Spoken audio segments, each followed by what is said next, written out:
We got Felix. We've got Andrea. We've got Pat. We've got Maureen. Let's wait a few more minutes. Are you doing penance today, Tracie? You're wearing purple. I thought you were wearing penance. No, I am wearing purple because purple is my favorite color. And they had this gorgeous eggplant color clergy shirt at GA. And so I bought it because it was gorgeous and soft and has nice long, no, not long sleeves, but they're short sleeves that actually go right to the elbow, which is really nice. And just way nicer. Oh, I've seen it. I've never seen a shirt like that. That's cool. Yeah. The I think they're called Sacred Stitches now. They're the same place I got my robe from. They do them all different colors. And I was like, yes, please, in purple. And so that's my new clergy shirt. Sacred Stitches. Okay. They used to be something else. They used to be Women's Spirit and something because they had separated. And so now they've just joined the two sides so that you don't have to like pick which website you want to order from, whether you're going to get men's or women's traditionally clothing. So. Okay, we've got Cecilia who joined us. Bobby Vance and Danny Sorkin is here this morning. Let's see. We're almost due to 11. Wait a couple more minutes. Now I'm trying to remember. Andrea, your dog is 400 pounds now? 450. She apparently put on some weight last night. Them feet are huge too. I saw the pictures, yes. Be a big dog. Nobody's adopted the dog yet. 39 pounds. At 4.5 months. Nobody's adopted the dog yet. Not yet. Them feet are about that big around too. So, Great Pyre Lab mix. That is not a lab. That is golden retriever all day long. Considering she does the paw thing. She has the paw thing. She has the face of a golden retriever. I don't know where they saw lab, because that is a a very, very large golden retriever. So it's going to be a golden retriever in a way too big body. And so good luck, because golden retrievers already think they're I have to agree with dogs. you, Tracie. I think you're right, because that's not a lab face. It isn't. I had a lab mix. That's not a lab face. That is a golden retriever. Andrea has a golden retriever face. Look at that. Look at that. Look at that nice, sweet. I have an orange cat face. Thank you very much. Full of malice and no brain cells. Yes, I have the brain cell today. Okay, let's see. Our friends say we are the orange cats of the group, and we share the brain cell. And today it's mine. Okay, so we got Digit. Where are you today? Are you up in Lake County? Where are you now? I'm in Lakeland at Brittany's house. Okay. I grew up in Lakeland. Okay. Oh, cool. We got so Digits in Lakeland, not the mighty metropolis of Oldsmar. Okay, we've got Tracie up in the wilds of somewhere in near Orlando. Orlando, yep. Let's see. Andrea is up in Elgin. Pam is in Forest Hills. That picture that you painted of the fish with the sunglasses was a riot. Thank you. We've got Felix, who is in North Miami. Alan and Eddie, who I think are in Washington right now. Maybe wrong. Alan and Eddie, are you in Washington or New York? If they can hear me. Pat Sullivan is in Forest Hills as well. Maureen is near farm country down in the southern part of Miami-Dade County. Lucilia is right here in the hammocks. Bobby Vance is in Kissimmee. Danny is in Forest Hills as well. And Pat Kincaid is in a minor, tiny little enclave that's not the city of Miami. It's not Kendall. What is that? Pat, what are you technically listed as? Unincorporated? Yeah, unincorporated Miami-Dade. So where Pine Shores is the name of it, even though there's no shore, there are, in fact, pine trees. The name of it is what? Pine Shores in There's unincorporated. No water near you. I know. There's no water. There are pine trees, kind of. All right, there we go. All right, everybody. So let's have some announcements here very, very quickly to get us going. All right, we've got by accident, our neighbor across the way, who's a part of All Souls, has a daughter who's 14 going into high school. And said her daughter has all kinds of questions and things. And do we have any teens? So, you know, the way I work at 3 o'clock in the morning, I wake up and suddenly realize, yes, we've got this, and I'm seeing 2 teens who have a birthday this week and da, da, da, da, da. 3 o'clock in the morning, this is all coming together. And finally realize we've got a gaggle of maybe 6 or 7 teens. And this is what Tracie, one of the things Tracie does. So while she was away, I called all the parents and we're going to see if we can do something supportive of the teens. At the same time this was going on, somebody said, can't we have a social justice community? Same time. So at 3 o'clock in the next morning, I sat down, figured, how do we do this? So we now have 7 people interested in social justice. If you are, it's not confined to Miami-Dade County, obviously. So if you are interested in social justice and want to be part of a community here, just email me, just let me, or text me, let me know, and I will add you to the group. And Besa has been doing this as a community affiliated minister now that she's finished her her Buddhist training, and as a valuable resource as well. So we've got some real possibilities. In September, all kinds of things are happening. On the 14th, Bobby Vance is going to be sharing. On the 28th, Kenneth is, and I have 2 different topics, loneliness or forgiveness. If one is more interesting to you than the other, let me know. And what you don't pick, I'll do on Thanksgiving. Connections, 2 times in September, and the book club is looking at a new book. And as soon as they come up with a book, I will let you know. Okay, Sarah just joined us from Alabama, the shores of Alabama. You remember Sarah is Nick's mom. Some personals. Andrea and Ren decided to foster a dog. The dog they have is 4.5 months old, is 40 pounds, and is a baby yet, has feet the size of an elephant, and has decided that food is a good thing, and likes to sleep anywhere it can. Now, this means on beds, laps, couches, Us. just everywhere, cots, the whole bit. And Andrea is of the opinion somebody is going to want to adopt this dog because they're fostering. The dog is Tracie and I think it is a golden retriever and Great Pyrenees mix. You know how big a Great Pyrenees is. So, Andrea, this is a great way for All Souls to make some money. Do you want us to run a tontine that you will wind up with a dog? No. Sure, because I'm going to bet against that.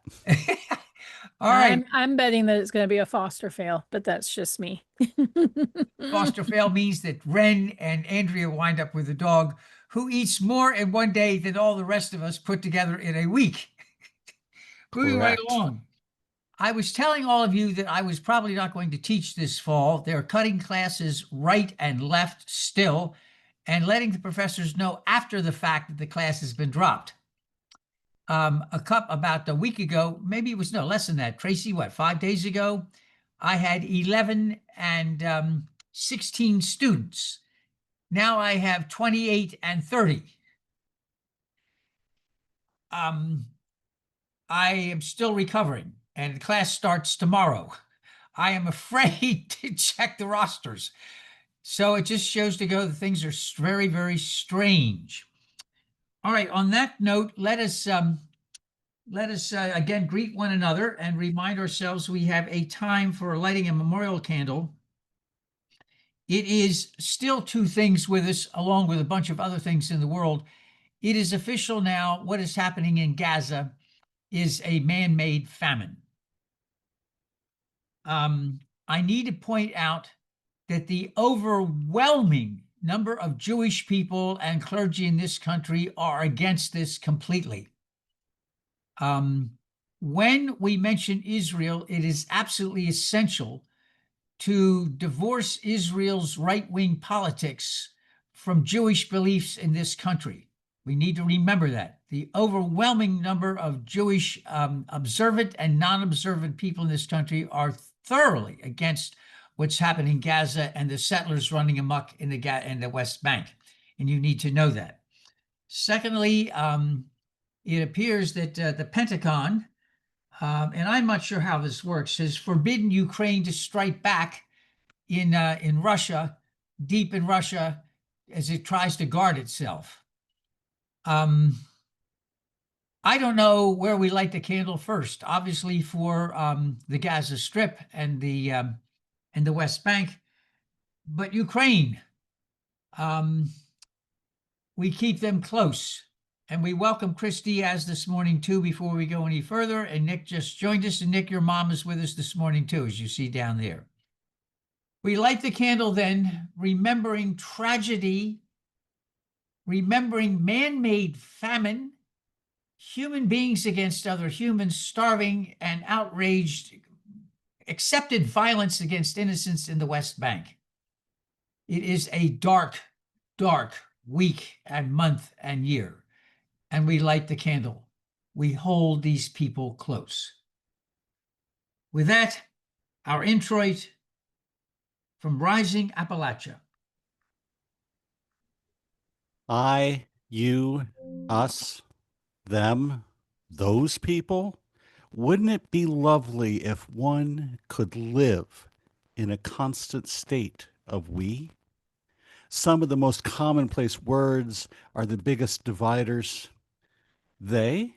What if there was no they? What if there was only us? If words could be seen as they floated out of our mouths, would we feel no shame as they passed beyond our lips? If we were to string our words on a communal clothesline, would we feel proud as our thoughts flapped in the breeze? Marilyn Mickle.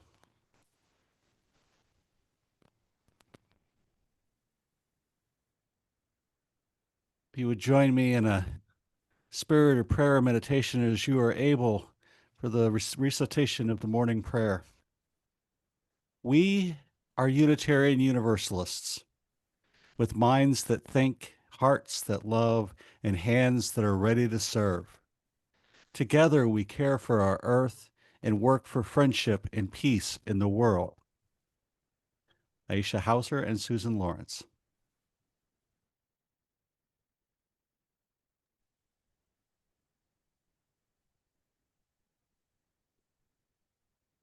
A reading from Crossing the Threshold by Kate R. Walker.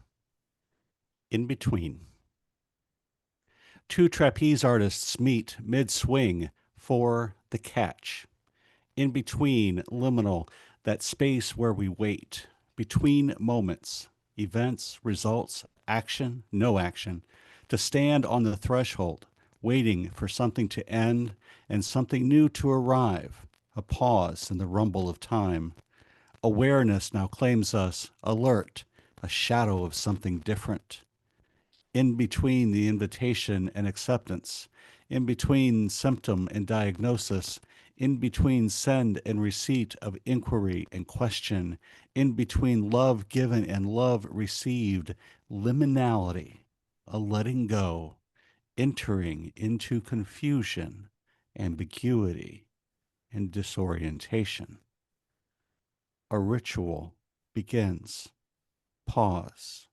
Look back at once was, look forward into what becomes. Identity sheds a layer, reaching into something uncomfortable to wear. In between lighting of the match and the kindling of oil, in between choosing of text and the reading of words, in between voices and notes carried through the air into ears to hear. In between creation thrusts ever forward. Social hierarchies may disassemble, structures may fail, communities may revolt or tempt trust. Tradition may falter, creativity crashes forward. Leaders may step down or take charge, the people may choose or refuse. In between, storm predicted, the horizon beacons. In between, theology of process reminds us to step back. In between, where minutiae and galaxies intermingle with microbes and mysteries. In between, liminal, that space where we wait, look, listen, feel, breathe.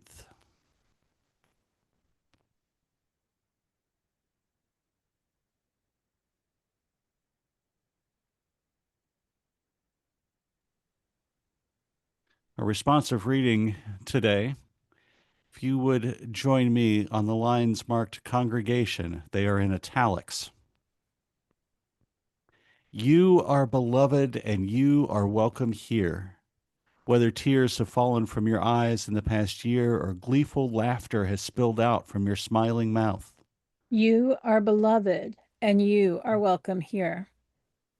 Whether you are feeling brave or broken-hearted, defiant or defeated, fearsome or fearful. You are beloved and welcome here. Whether you have untold stories buried deep inside or stories that have been forced beyond the edges of comfort. You are beloved and welcome here. Whether you made promises, broken promises, or are renewing your promises. You are beloved and welcome here. Whatever it is on your heart, however it is with your soul in this moment, You are you, beloved and welcome here. here. In the space of welcome and acceptance, commitment and recommitment, of covenant and connection, Let us be together. this is a reading by Elizabeth Tarbox. I say ours is a story of faith and hope and love. I say it is our need for one another that binds us together, that brings us limping and laughing into relationship and keeps us at it when we otherwise might despair at the fix we are in. I say it is the holy we need, the eternal beyond our comprehension, and one place we find it is here, working and worshiping together. And I say there is a transcendent value worthy of our loyalty, upon which we may set our hearts, and its divine manifestation is love. 3 years ago, I was in Pittsburgh, Pennsylvania, sitting behind the main stage General Assembly, helping to put together arches that would serve as doorways for that evening's youth service. And it was my first time working as a youth advisor in Unitarian Universalism. This worship, Synergy, was my team's project. I had shepherded 2 high schoolers as they planned this important worship service. And while I was back there chatting with Amanda from the UUA, I got a text from one of the young adults asking me to come out to the tables to join a conversation about the service. I expected a simple logistics conversation. It was not. There were big feelings happening around something that some of the young adults wanted to do during the worship service that others felt was not appropriate at that time. And I won't go into the details because that's not the point of today's service, but there were a lot of hard feelings and some harsh words. And I spent my time at the table listening, reflecting, and giving adultier adult level advice. The conversation ended and I headed backstage. And the next moment changed my life.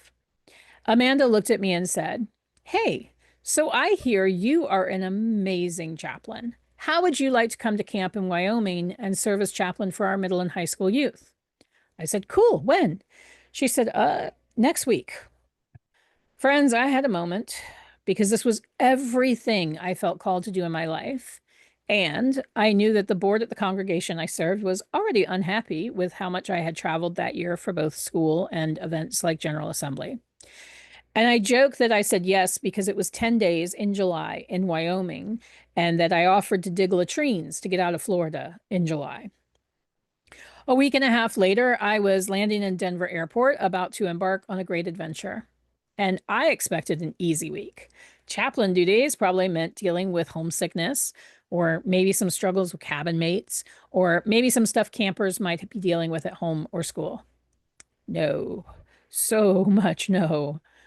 What I discovered, and what has brought me back every year since, is that our Unitarian Universalist youth are dealing with so many big things.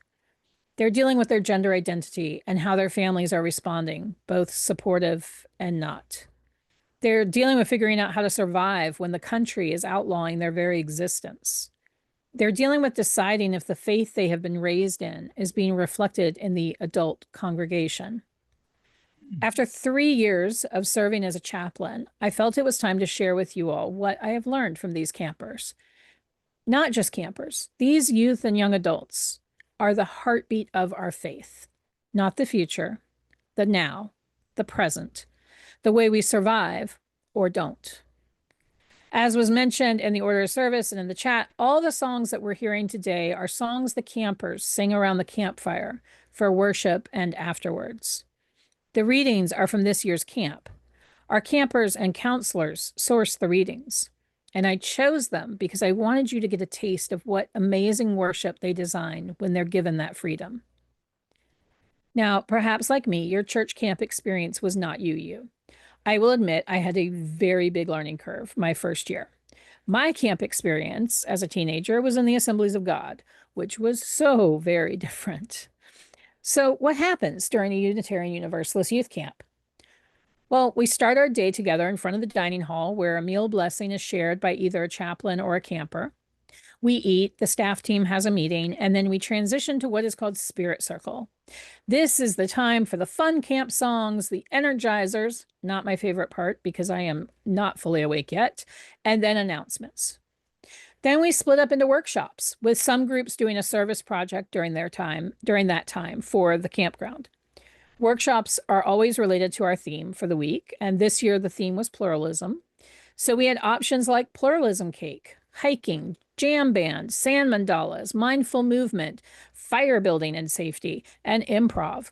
All workshops had opening words, an activity, and then the closing words. And after workshops, we had justice and inclusion time. Each day had various activities and discussion around our values. And I want to share an interesting tidbit that I learned this year. In one of our value voting times, I discovered that most of our youth felt that TikTok is bad for youth because it's easy to get into an echo chamber and the amount of alt-right content that's being pushed to youth's algorithms. And 90% of our youth don't use TikTok.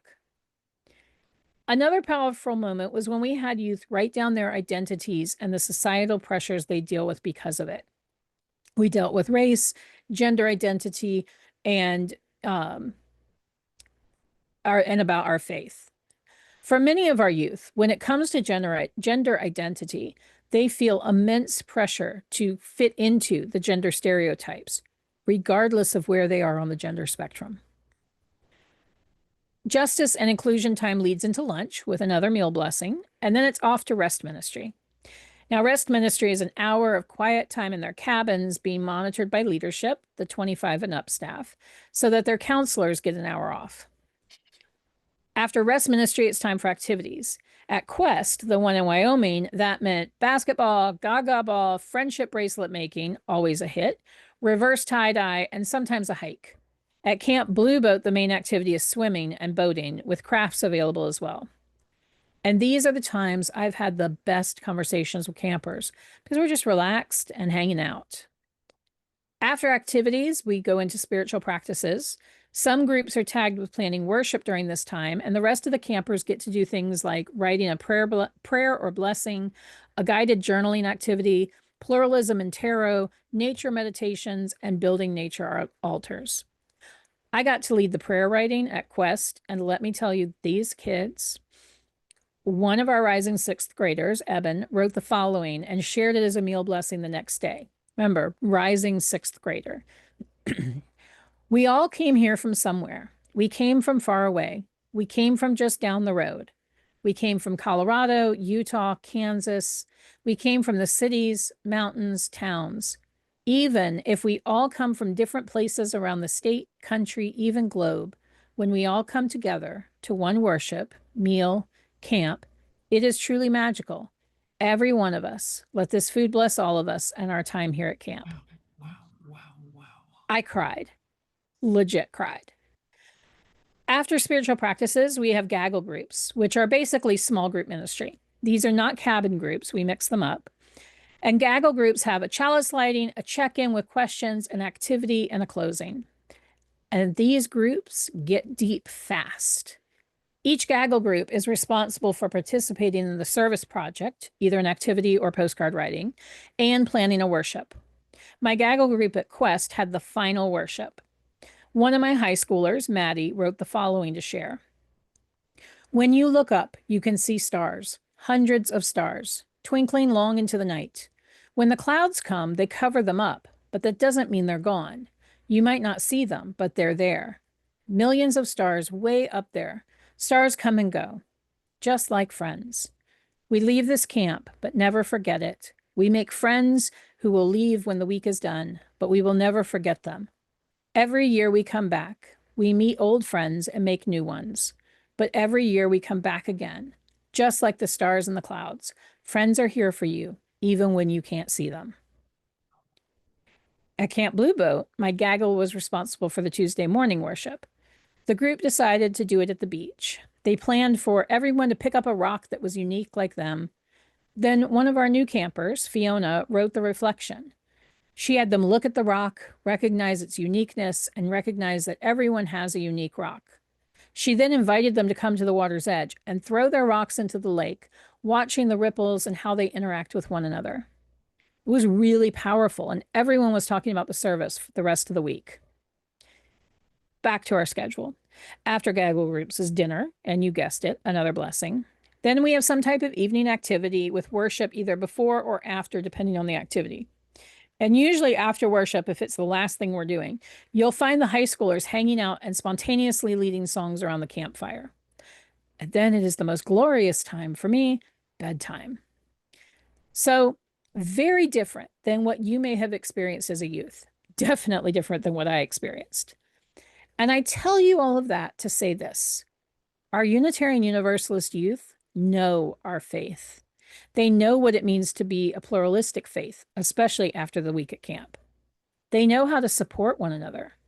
They understand how to craft a worship service that is meaningful and engaging.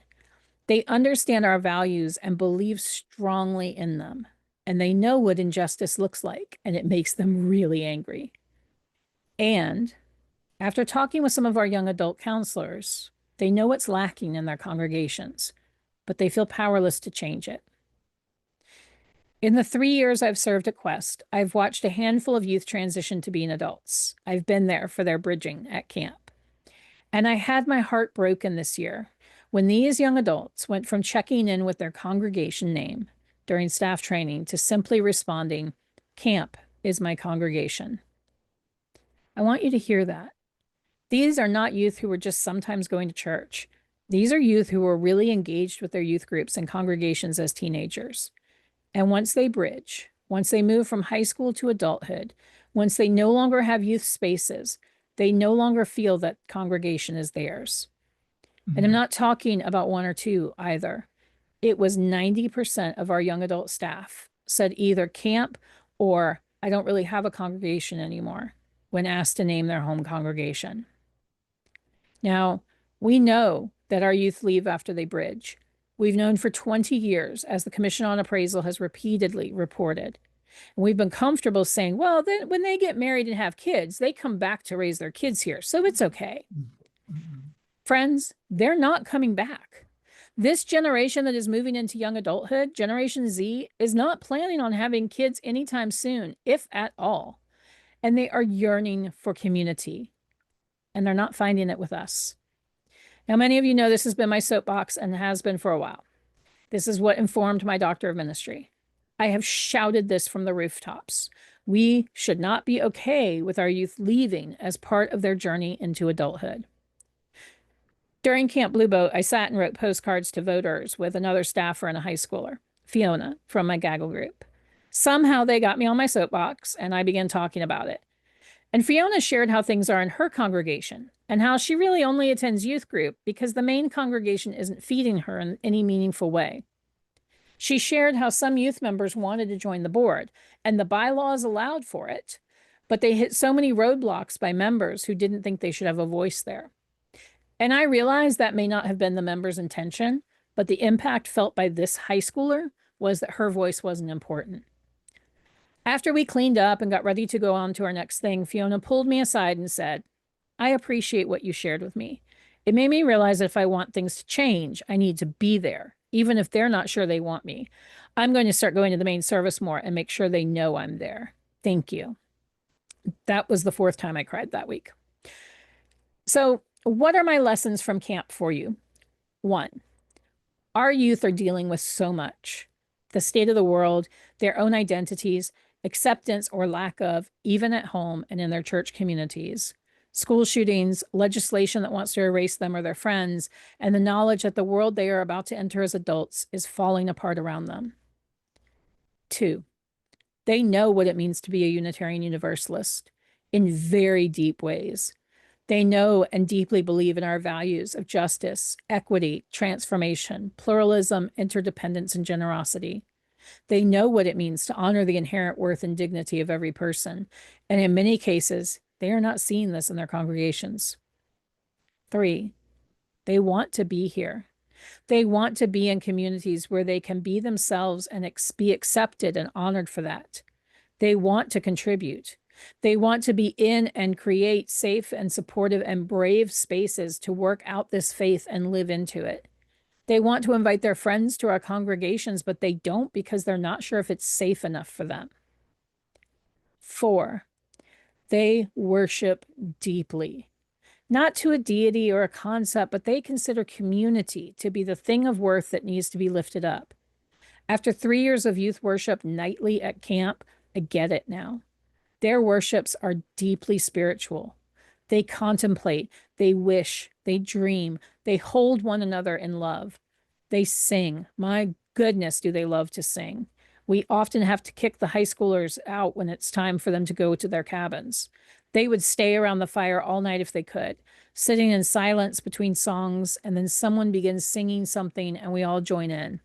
Not hymns, newer songs and chants. They're able to harmonize and do them in rounds. Their worship activities are thoughtful and deep. Meditations, conversations, reflections, readings. There is time for silence, time for singing. It's interactive and engaging. Is it any wonder that when they reach the big church that they find it lacking? 5, they want so much more for us. These youth and young adults believe with every fiber of their being that we as a faith movement can change the world. They're ready to go. They don't want to sit in endless committee meetings discussing how to do it. They are brave change makers and are ready to be deployed into the world. They'll do it without us if they have to, but it breaks their hearts. 6, they will be lovers of leaving. We teach our kids well. We share with them about all the other faiths out there. We teach them about building communities. And when we don't live up to our aspirations, they will leave to protect their hearts. 7, they will build their own communities.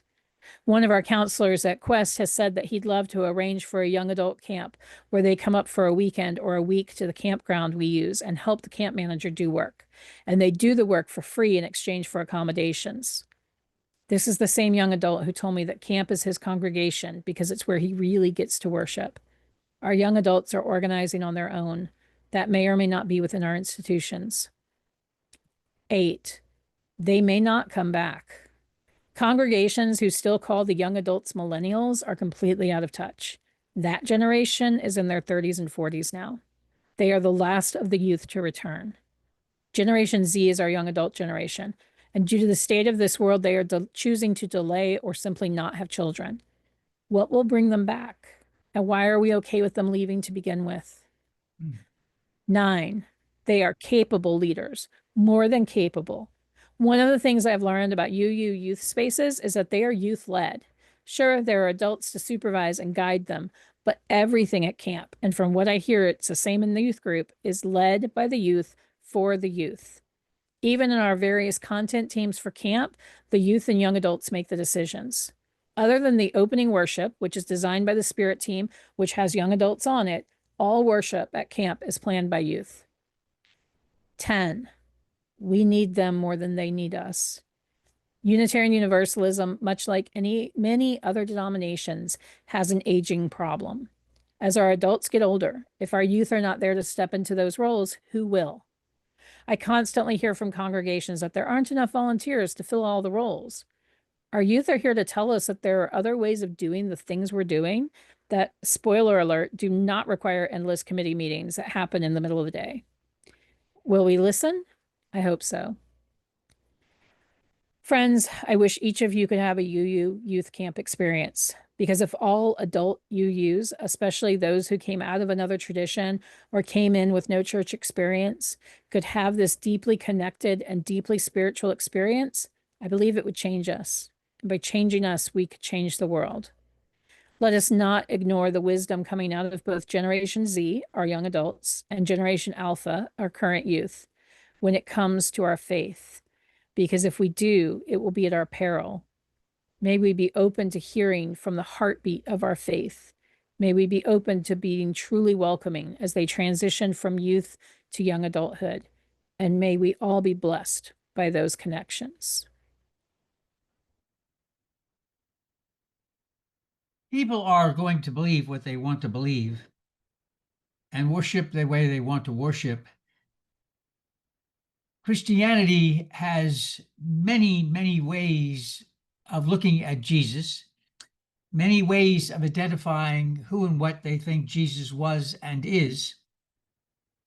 In our tradition, we have celebrated the humanity of Jesus, his very humanness, his teaching role, and how he agitated, you might say, to make things happen for the poor, the unfortunate, the sick, the suffering, the tempted and bereaved, all of us. He would have many meals and aggravate a lot of people because he had meals with all kinds of people. He didn't do that back then. And after he died, gatherings of Christians tried to decide what to do. And one of the ways they decided to honor this teaching teacher who was very different was to have a love meal, an agape. It was the idea that we would bring food and welcome all kinds of people. It was a DEI. I hate to tell you that, folks. It was a DEI group. There's no question about it. In fact, when I'm often asked, Kenneth, can you give me an explanation of All Souls? I said, yeah, DEI. And I said, seriously, it is DEI completely. The idea is when we have an agape to remind ourselves physically with a very simple, keyword simple plate and simple bread and simple cup, that here simply like the early followers did, many of them, we gather simply to welcome and love each other. Tracie talks about the Generation Alpha wanting community, genuine affection, community in appropriate ways. And this is what I hope that we see this symbolically to be. An agape is a chance with simplicity and love to honor us all, to welcome everybody.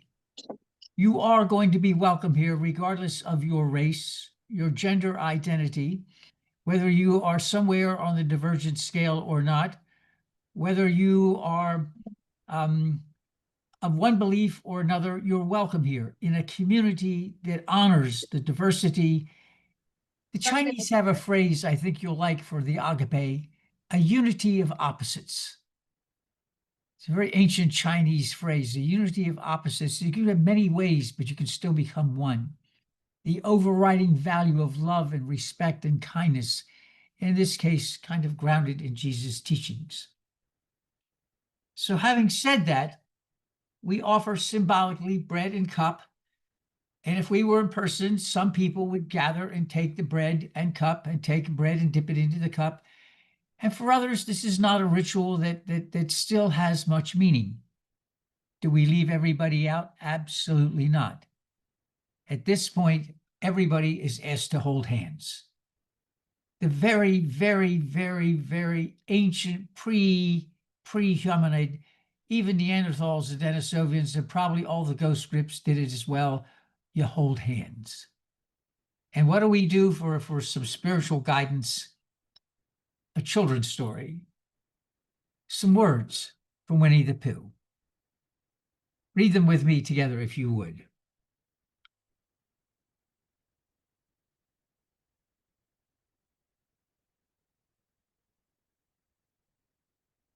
Promise me you'll remember.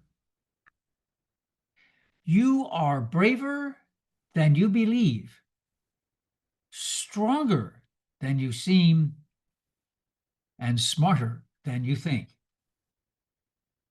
God didn't promise days without pain, laughter without sorrows, sun without rain. But the divine did promise strength for the day, comfort for the tears, and light for the way. And Andrea, if you lead us in the concluding prayer. Certainly. You would join me in a spirit of prayer and meditation as you're willing or able. Go forth, because we are always going forth from somewhere, going from our homes, our childhoods, going from our cities and our countries, going from innocence to experience and enlightenment, going into mystery and questions, going into the desert, getting to the other side. Go forth. Leave behind the comfort and community of this place. Head into the anxiety and loneliness of another. Carry with you the love and laughter of this place, and let it light your way. Carry with you the wisdom you learned, and may the good memories, may they give you strength, and may they give you strength for your journey. And when you have been away long enough, far enough, done what you set off to do, been there so long that place too starts to feel like home, come back. Come back to the one, universal, everywhere and every when and everyone inclusive home. This beloved community of all creation that you can never really leave.